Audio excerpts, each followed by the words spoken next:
Good afternoon. Welcome to 2023 edition of the Tatra Summit in High Tatras at Štrbské Pleso. My name is Vladimír Vaňo. I'm Chief Economist for Globsec, and I'm honored to be joined by Dr. Mario Holzner, the Director of the WIIW, Vienna Institute for International Economic Studies. Welcome, Mr. Holzner. Thank you so much. What's your expectation or forecast for the European and global economy for 2024? Well, there will be likely something like a rebound, because 2023 is set to be quite a bad year. So we expect recession in Germany, also probably in Austria and other markets in the western parts of Europe. And hence we hope for a better 2024. However, there are huge risks involved. We might face another energy crisis and the global interest rate hike might not be over. So there are risks looming, but all is set most likely for a slight rebound of positive growth next year. So what does it mean for us in the Central and Eastern Europe? Well, it means that for this year it's problematic, particularly for those countries who are very close to the German economy. So for instance, the heavyweights Poland, Czech Republic, Hungary might face recession this year as well. And again, together with the markets hopefully having a rebound next year, these countries will do better as well. Southeastern Europe, interestingly, is this year already doing better. Here, particularly, the Next Generation EU funds are helping very much to foster growth in countries like Romania, Croatia, around 2 to 3%. Mm-hmm. Given the changes in interest rates, what's your assessment of the extent and speed at which the dollar and euro, but also local currencies, interest rates did increase? And would local corporations as well as governments be able to cope with that? That is very difficult position that the global interest rate hike has put, as you said, both firms, private households with mortgages, but also soon governments into. I think overall, from a macroeconomic perspective, it was a big mistake to increase interest rates that high. But I mean, from the position of the central banks, I kind of understand. They want to show that they do something about it, although it is clear that it's very difficult for them to actually influence global markets, prices on global markets for energy, for food, and hence, in a way, they put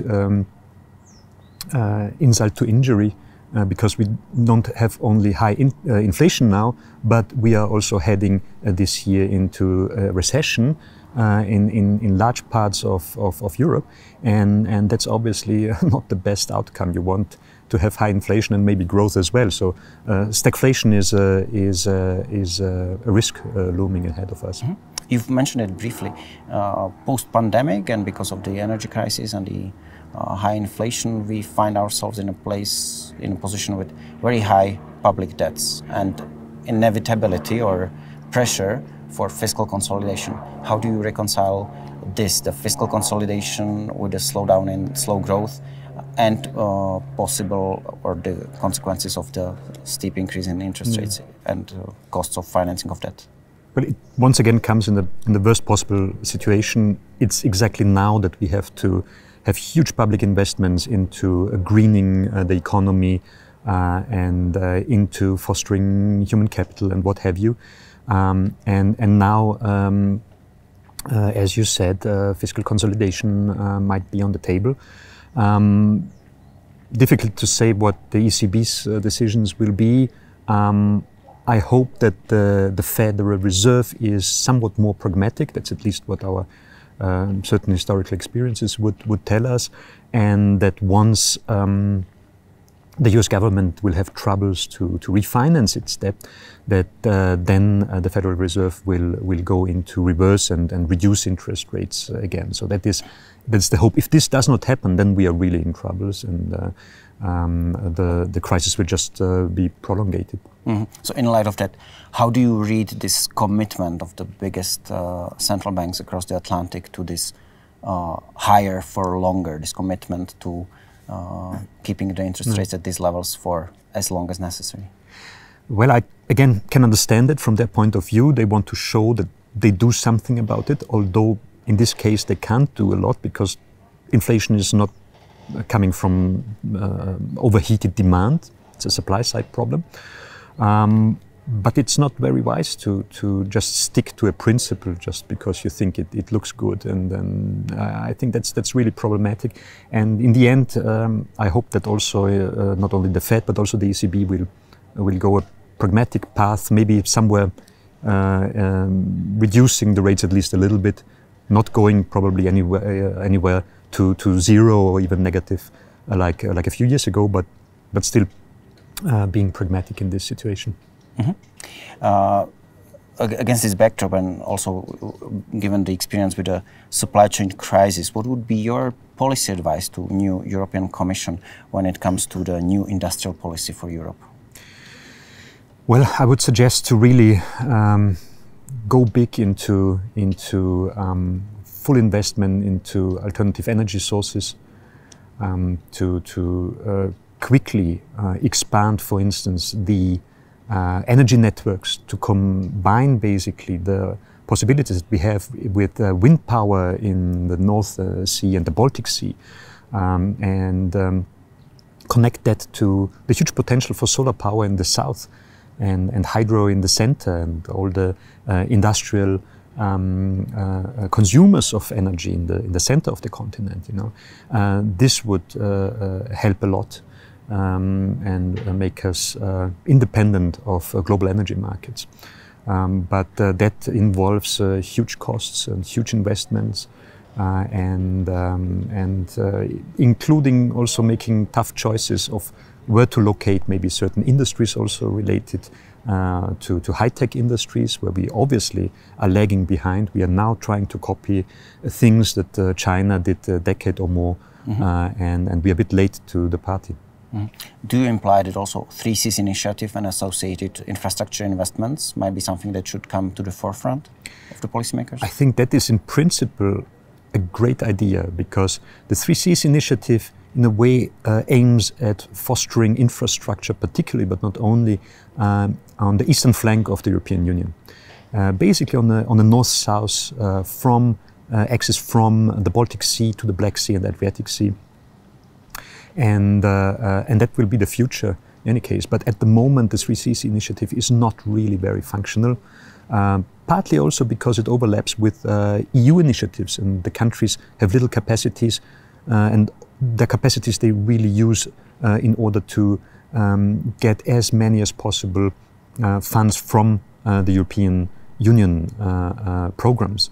And hence maybe the 3Cs initiative needs to rethink what its purpose really is. Maybe it is to better coordinate the interests of the eastern members of the European Union within the sphere of EU policymaking, because at the moment they are not really coordinating their activities, and I think that would yield a lot. Mm-hmm. Speaking of policy advice for the national governments, which of the longer-term CEE challenges do you think are being underplayed or underestimated, or should be given more priority?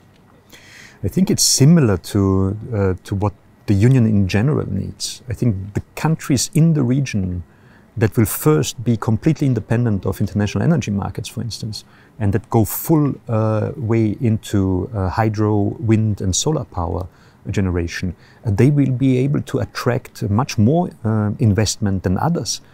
Because, I mean, given the experiences of the past months and years, this is a very important element in the production process that you don't want to risk to lose altogether or pay incredible prices. So that is certainly a major issue. And the other issue is investment in human capital on a large scale, I think. Investing in universities and the connection between universities, state agencies and local industry, fostering these cooperation schemes, I think is very important. How do you assess the prospects for the EU membership for the Ukraine in light of the other Eastern Partnerships countries? It's obviously very difficult. Everything hinges also on the events on the battlefield, basically. But there is, at least at the moment, determination from the side of most EU member states to have a speedy accession of Ukraine. But even if that support holds on, which is not granted, I fear we will see Ukraine in the Union not before a decade or more. So that would be probably the quickest time needed to bring Ukraine into the Union. You mentioned the events after the battlefield problems are solved.